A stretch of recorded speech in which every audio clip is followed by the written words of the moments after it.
नमस्कार दोस्तों, कैसे हैं आप लोग। जैसे जैसे 5 राज्यों में चुनाव की तारीख नज़दीक आ रही है, हर पार्टी अपने स्तर से वोटर को लुभाने की कोशिश कर रही है। यह एक परिपाटी है, यह एक परंपरा है जो हर चुनाव के पहले होता है। इसमें कोई बड़ी बात नहीं है और मैं कोई ये नई बात भी नहीं कह रहा हूँ और आपको सुन के भी लग रहा होगा कोई ये बहुत बड़ी नई बात आपके न्यूज़ गुरु नहीं कह रहे। लेकिन अब आपके मन में ये सवाल उठ रहा होगा कि आखिर जब ये नई बात नहीं है तो मैं इस पे क्या बोलने जा रहा हूँ, मैं क्यों ये वीडियो बना रहा हूँ, आखिर वजह क्या है, क्यों मैं कह रहा हूँ कि मैं इस वीडियो में एक बड़ा विश्लेषण करने वाला हूँ, एक बड़ी बात करने वाला हूँ।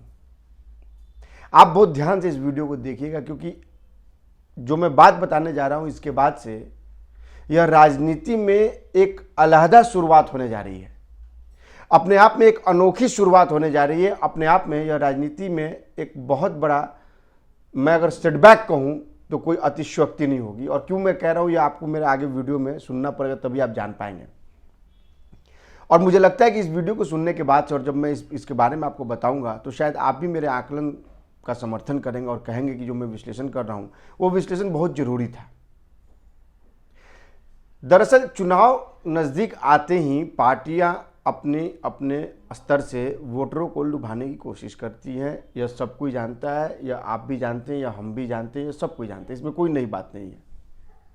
लेकिन यह चुनाव जिसको हम लोग सेमीफाइनल कह रहे हैं 2024 के लोकसभा चुनाव का, उसमें जो घोषणाएं हो रही हैं और उसमें जो पार्टियां घोषणाएं कर रही हैं वो आने वाले दिनों में राजनीति की दशा और दिशा को बिल्कुल अलग तरह से ले जाने के लिए बाध्य कर देंगे। अगर वो पार्टियां जीतकर आती हैं सरकार में, अगर वो पार्टियां जीतकर केंद्र में आती हैं तो फिर देश में एक अलग ही तरह की राजनीति की शुरुआत हो जाएगी। अब आप सुनिए मैं क्यों कह रहा हूं। दरअसल छत्तीसगढ़ में कांग्रेस ने अपना घोषणा पत्र जारी किया है और शायद यह आज़ाद हिंदुस्तान के इतिहास में पहली बार, और अगर मैं कहूं कि अगर आप ये कहें कि आज़ादी के पहले भी शायद ही इस तरह का घोषणा पत्र आपको देखने को मिलेगा जिसमें अंतिम संस्कार, शव, लाश, अंतिम संस्कार को घोषणा पत्र में शामिल किया गया है। अंतिम संस्कार पर अब राजनीति की नई शुरुआत करने कांग्रेस जा रही है। अंतिम संस्कार को अब कांग्रेस जो है वो राजनीतिक हथकंडा के रूप में इस्तेमाल करने जा रही है।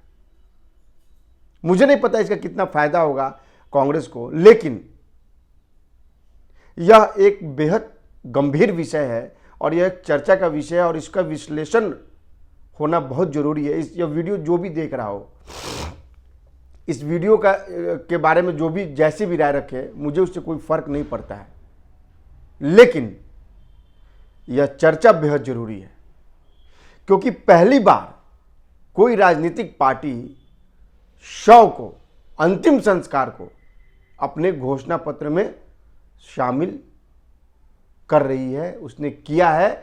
और इसको कहते हैं कि अगर हम इसको कहें कि शव पर राजनीति का आधिकारिक पत्र जारी कर कांग्रेस ने एक अपने आप में समाज में एक अलग तरह की चर्चा का शुरुआत कर दी है। दरअसल कांग्रेस ने छत्तीसगढ़ में अपने घोषणा पत्र में यह कहा है कि अंतिम संस्कार में इस्तेमाल होने वाले लकड़ियों को सरकार अब फ्री में देगी। हम इसका विश्लेषण करेंगे, जरा और भी सुन लीजिए क्या क्या उसने फ्री भी में बांटा है लोगों के बीच में अपने घोषणा पत्र में। उसने यह कहा है कि सरकारी स्कूल, प्राइमरी स्कूल से लेकर यानी केजी से लेकर पीजी तक शिक्षाएं मुफ्त में होंगी। किसानों को लुभाने के लिए उसने कहा कि प्रति एकड़ जो है वो 200, अगर मुझे ठीक से याद है तो उसने कहा है कि 20 क्विंटल धान खरीदा जाएगा, 200 यूनिट बिजली फ्री होगी और 3200 रुपये प्रति क्विंटल धान खरीदने का उसने वादा किया है।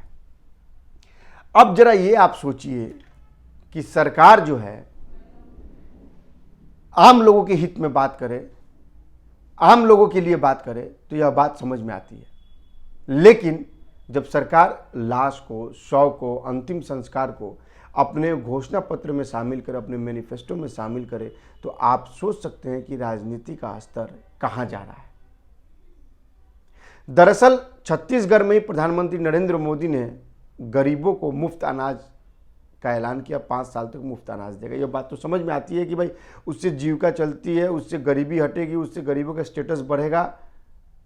और मैंने आपको पिछले वीडियो में कहा था कि मैं आपको बताऊंगा कि विपक्षी पार्टी का क्या काट देख रहे थे।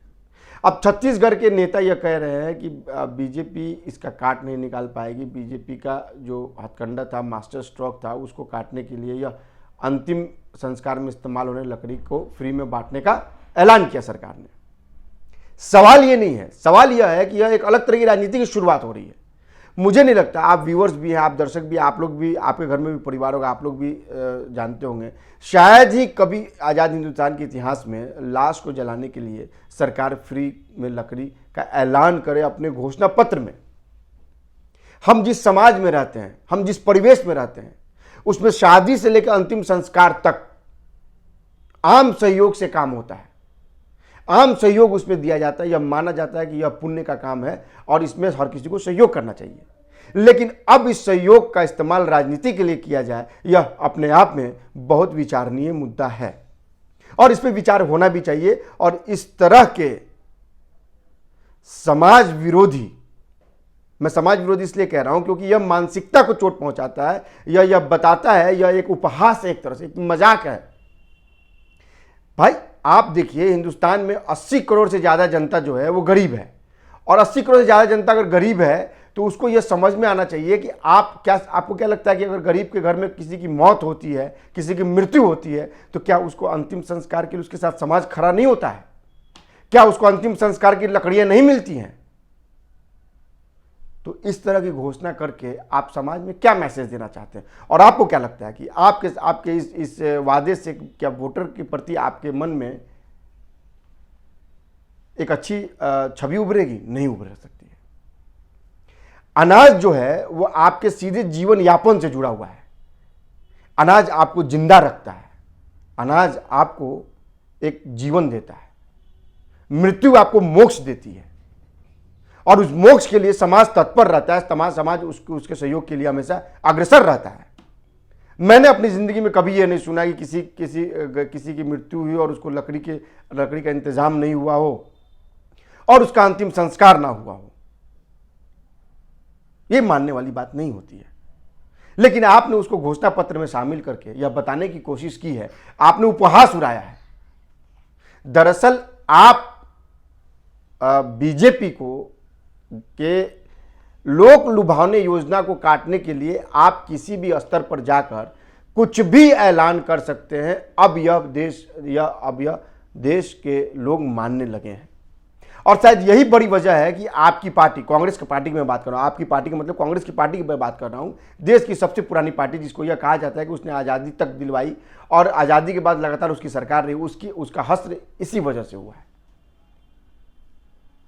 आपके पास ना कोई विजन है, ना आप बड़ी लकीर खींचने की ताकत रखते हैं। आप दूसरे की खींची हुई लकीर को काट कर छोटे करने की कोशिश करते हैं। और यह कहा जाता है कि मनुज बली नहीं होते है, समय होते बलवान, बिल्लन गोपी लूटिका, वही अर्जुन वही बाण। यह आपके ऊपर बिल्कुल चरितार्थ भी होता है। आपने कभी 70 साल की शासन में कभी ये नहीं सोचा कि हम गरीबी जो हमारे देश में है उसके स्टेटस को, ऐसे गरीबों को बाहर निकाल के उनका स्टेटस जो गरीबी से बाहर आ जाए। अगर कोई इसमें मदद करता है, कोई काम करता है, तो आप उसका विरोध करते हैं, आप ये कहते हैं कि यह फ्रीबी है।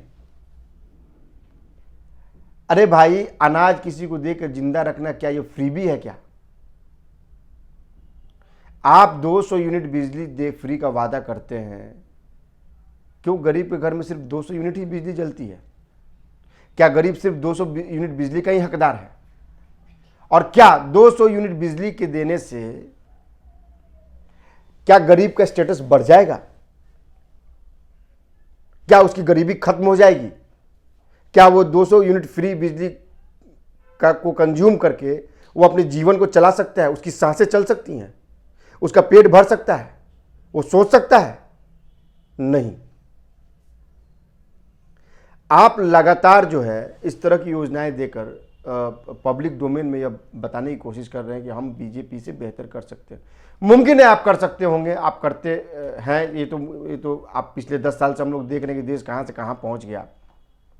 लेकिन आप योजना को काटने के लिए, आप घोषणा पत्र को काटने के लिए, आपने स्वयं बीजेपी के इस मास्टर स्ट्रोक को काटने के लिए यह छोटा सा राजनीति शुरू कर दी, निम्न स्तर की राजनीति आपने शुरू कर दी।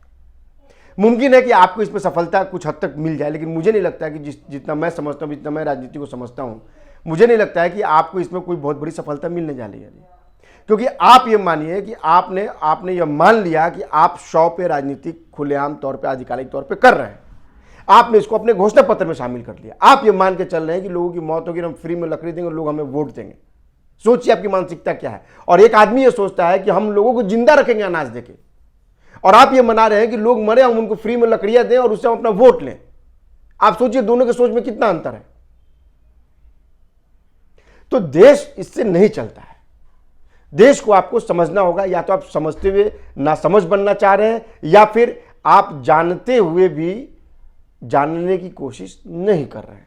या कहा भी जाता है कि अगर कोई सोया हुआ है गहरी नींद में, उसको जगाना बहुत आसान है, लेकिन जो जाग कर भी सोने का नाटक करे, उसको आप लाख कोशिश कर लिए, वो जग नहीं सकता है। वही हाल कमोबेश देश के विपक्षी पार्टियों का है। देश में पार्टियां आती हैं, राजनीति होती है, राजनीति लोग करते हैं, घोषणा पत्र ऐलान होता है। 1947 के बाद से जब जब चुनाव हुआ है, घोषणा पत्र जारी हुआ है, लेकिन इस तरह का घोषणा पत्र अपने आप में पहली बार घोषणा पत्र इस तरह का जारी किया गया है जिसमें अंतिम संस्कार में लकड़ियों को जलाने के लिए मुफ्त बांटने की बात कही गई है। यह अपने आप में बहुत बड़ा मुद्दा है, इसको समझना पड़ेगा, और यह आने वाले चुनाव में एक बड़ा मुद्दा बनने जा रहा है। आप डेट नोट कर लीजिए। आपने बीजेपी को बैठे बैठाए एक बहुत बड़ा हथियार दे दिया है, और ये जो आपकी राजनीतिक मंशा है, ये मुझे नहीं लगता कि बुद्धिजीवी जो दर्शक हैं, जो व्यूअर हैं, जो वोटर्स हैं, वो इसका समर्थन करेंगे। हम लगातार चुनाव से जुड़ी हर खबरों से आपको अपडेट करते रहेंगे। हम लगातार हर 5 राज्यों पे मेरी नज़र बनी हुई है, लोगों से मेरी बातचीत हो रही है। आप लगातार मेरे वीडियो को लाइक कीजिए, सब्सक्राइब कीजिए और शेयर कीजिए। आप इस वीडियो को जितना शेयर करेंगे, हमारी बातें उतनी ही लोगों तक पहुँचेंगी। आप अपना कॉमेंट भी दीजिए। आपके कॉमेंट के जरिए में ये मालूम पड़ता है कि आप हमारी खबरों को लेकर कितना संजीदा है। आप हमारे कमेंट बॉक्स में आप बता भी सकते हैं कि आपको किस तरह की खबरें चाहिए, मैं उस तरह की खबरें बनाने की कोशिश करूंगा। और यकीन मानिए आप दर्शकों के कई सारे बिंदु जो हैं, जो मुझे कमेंट में आते हैं, उससे भी मुझे बहुत सारी ज्ञानवर्धन होता है, और मैं उसको अपने खबरों में समाहित करता हूँ। आप लगातार मेरे वीडियो को लाइक कीजिए, सब्सक्राइब कीजिए और शेयर कीजिए। और साथ ही साथ मैं फिर कहूँगा कि आप इसको जितना ज़्यादा सब्सक्राइब करेंगे, शेयर करेंगे, आपके न्यूज़ गुरु की खबरें जो है उतने लोगों बीचों तक पहुँचेगी। और मैं उन तमाम दर्शकों को धन्यवाद देता हूँ जो लगातार हमारे वीडियो को देख रहे हैं, कमेंट्स दे रहे हैं और लगातार हमें प्रोत्साहित कर रहे हैं, उत्साह कर रहे हैं। आपके कमेंट से हमें उत्साह मिलता है, आपके कमेंट से हमें एनर्जी मिलती है। नमस्कार।